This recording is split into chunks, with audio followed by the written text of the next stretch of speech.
مومن کون ہے؟ مومن وہ ہے جو ان کی تعظیم پہ مرے دل سے. نجدی بھی تو کرتا ہے ان کی تعظیم مرے دل سے. دونوں جگہ مرے دل سے ہے، لیکن دونوں کے معنی میں بڑا فرق ہے. پہلا والا جو مرے دل ہے وہ سنیوں کے حصے میں آیا ہے، اور دوسرا والا مرے دل جو ہے یہ گستاخوں کے حصے میں آیا ہے. بہرحال میرے عزیزوں، میلاد کی خوشیاں منانا اللہ تبارک و تعالیٰ نے اہل خیر کو حصہ عطا فرمایا، حضور کے چاہنے والوں کے حصے میں ہے. اللہ کریم ہماری نسلوں کو صبح قیامت تک حضور کی میلاد منانے والوں میں پیدا فرمائے. لوگ اس کے چیمے گوئیاں کرتے رہ گئے، اعتراضات میں رہ گئے، شک و شبہات میں رہ گئے، سوالات میں رہ گئے.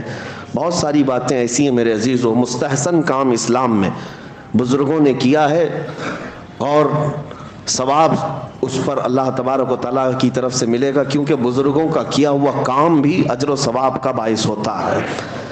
جو لوگ یہ آپ پروپیگنڈا پھیلاتے ہیں رسول اللہ کے زمانے میں نہیں ہوا، فلاں وقت نہیں ہوا، ارے میں دو باتیں بتاتا ہوں آپ کو.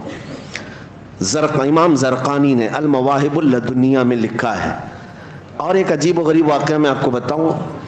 حضور اکرم صلی اللہ علیہ وسلم کی ولادت جس دن ہوئی نا 12 ربیع الاول شریف کو، اس رات کو اللہ تعالیٰ نے کائنات کے جانوروں کو بولنے کی طاقت دی، سارے جانوروں کو. امام زرقانی نے المواہب اللدنیہ میں اس روایت کو نقل فرماتے ہیں اس رات جانوروں کو بولنے کی طاقت دی گئی. لیکن کیا بولنے کی؟ ہر جانور دوسرے جانور کو حضور کی آمد کی بشارت دے رہا تھا اور مبارکبادیاں پیش کر رہے تھے کہ مبارک ہو شہ کونین تشریف لائے ہیں، نبی پاک صلی اللہ علیہ وسلم تشریف لائے. ہر جانور دوسرے جانور کو بشارت دے رہا تھا. امام زرقانی نے کتاب میں لکھا ہے، میں یہی محسوس کرتا ہوں وہ کتنے خوش نصیب 4 پیر کے جانور تھے جو حضور کی آمد پر مبارکبادی دے رہے تھے. ان غلیظ 2 پیروں کے جانوروں سے تو بہتر ہے جو حضور کی میلاد پر شرک کے فتوے لگاتے. حضور اکرم صلی اللہ علیہ وسلم کی آمد پر ناک بھون سکیڑتے ہیں، ان سے بہتر تو وہ 4 پیر کے جانور تھے جو آمد مصطفیٰ پر خوشیاں منا رہے تھے. اب جو سوال ہے وہ میں آپ کے ذہن سے اس کو دور کرتا ہوں، پھر میں اپنے موضوع پر آتا ہوں. میلاد کی محفل ہے، جو پروپیگنڈا پھیلایا جاتا ہے. مکہ میں حضور پیدا ہوئے، نبی پاک صلی اللہ علیہ وسلم مکہ میں پیدا ہوئے، سب کو پتہ ہے نا. کچھ لوگ کہتے ہیں کہ حضور کی پیدائش کی خوشیاں تو مکہ میں منائی نہیں گئی تھی، 1400 سال کے بعد اب سب صرف بریلوی منانے لگ گئے. بریلوی منانے لگے. حضور جب پیدا ہوئے تھے تب تو خوشیاں کوئی منایا نہیں تھا. ان ظالموں سے اتنا ہی پوچھو، حضور جب پیدا ہوئے تھے تو ایمان والے وہاں تھے کہ کافر تھے؟ مکہ میں کون لوگ تھے؟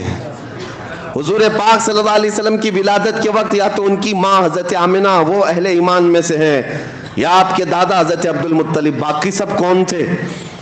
وہ لوگ تو نہیں منائیں گے جو کفار و مشرکین تھے، وہاں پر بت پرستی کے شکار تھے.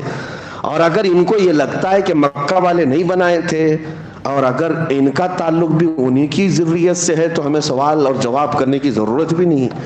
آپ کا تعلق، آپ کا خاندان آپ کو مبارک. مکہ والے نہیں منائے تھے، سچ کہتے ہو آپ نہیں منائے تھے. اس لیے نہیں منائے تھے کہ کافر تھے، مشرکین تھے، اس لیے نہیں منائے. ہاں ہم بتاتے ہیں منایا کون تھا. حضور اکرم صلی اللہ تعالیٰ علیہ وسلم کی ولادت کی خوشیاں یہ کہتے ہیں نا کہ مکہ والے نہیں منائے تھے، لیکن 53 سال حضور نے مکہ میں زندگی گزاری. 53 سال کے بعد جب حضور ہجرت کر کے مدینے آ رہے تھے، میرے آقا صلی اللہ علیہ وسلم کی ہجرت کی وہ تاریخ یاد کرو. اللہ کے نبی صلی اللہ علیہ وسلم عام حالتوں میں مدینے میں داخل نہیں ہوئے. مدینے والے مسلسل 9 دن سے میرے آقا کے انتظار میں پورا دن گزارتے تھے. مدینے سے نکل آتے، سنیت الوداع کی گھاٹیوں پر جمع ہو کر کے ٹکٹکی باندھ کر دیکھتے تھے کہ رسول اللہ مکہ سے نکل چکے ہیں، مدینے کب آنے والے ہیں، کب آنے والے ہیں. شام تک انتظار کرتے اپنے گھروں پر جاتے تھے.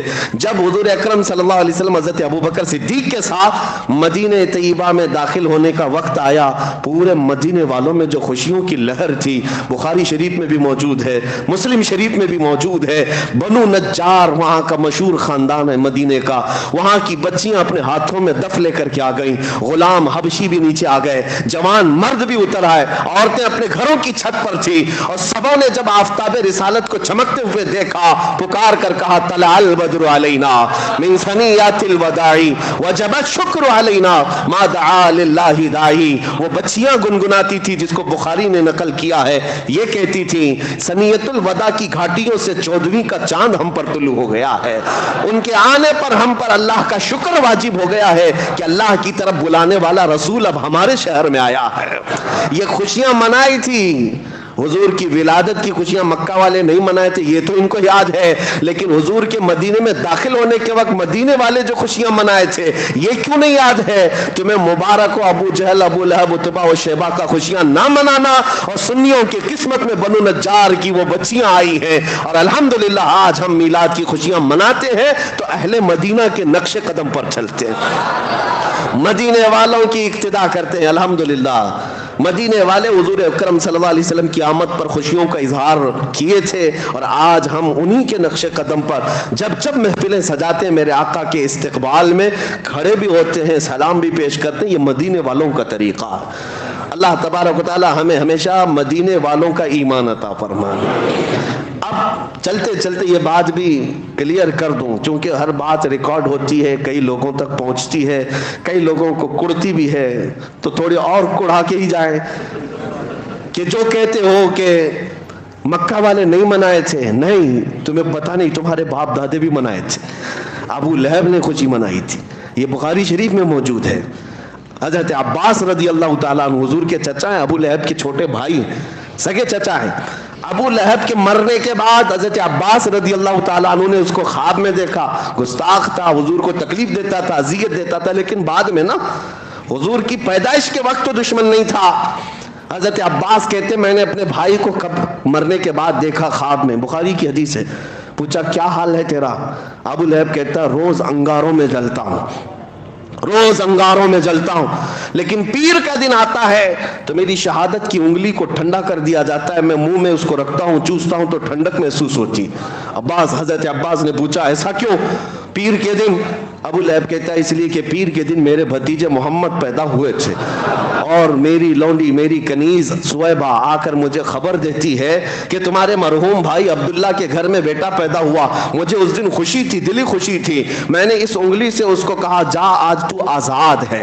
میں نے اپنی کنیز کو اس انگلی سے آزاد کیا تھا, اس کا صلہ مجھے قبر میں آج بھی دیا جاتا ہے.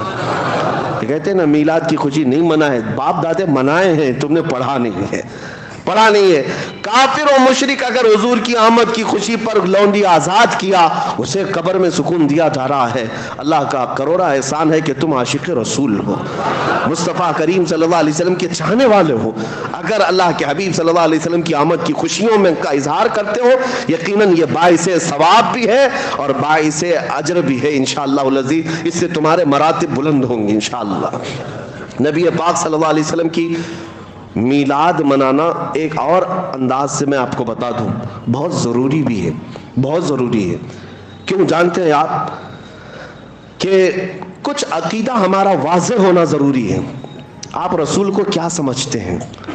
حضور پاک صلی اللہ علیہ وسلم کے معجزات ایسے ہیں کہ کبھی کبھار ہو سکتا ہے کہ کوئی آدمی حضور کے معجزات دیکھ کر کے یہ کہنا پڑے کہ وہ خدا ہے. جیسے عیسائی گمراہ ہو گئے نا, عیسیٰ علیہ السلام کو مردے زندہ کرتے دیکھا, مٹی کے پرندوں کو پھونک مار کر اڑاتے دیکھا, کوڑ اور اندھے لوگوں کو ہاتھ رکھ کر کے صحیح کرتے ہوئے دیکھا, تو ان کو کہہ بیٹھے کہ یہ عیسیٰ اللہ کے بیٹے ہیں. عزیر علیہ السلام کو یہودی کہنے لگ گئے یہ اللہ کے بیٹے ہیں.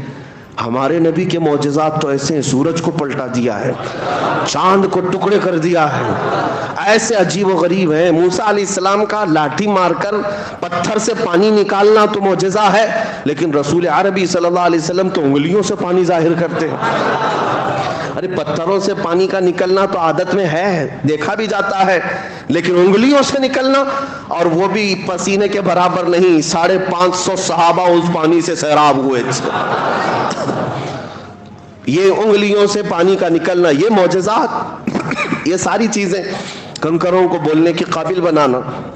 نبی پاک صلی اللہ تعالی علیہ وسلم کے معجزات دیکھ کر پھر کبھی کوئی گمراہ نہ ہو جائے اور یہ نہ کہہ بیٹھے کہ یہ بھی خدا ہے جو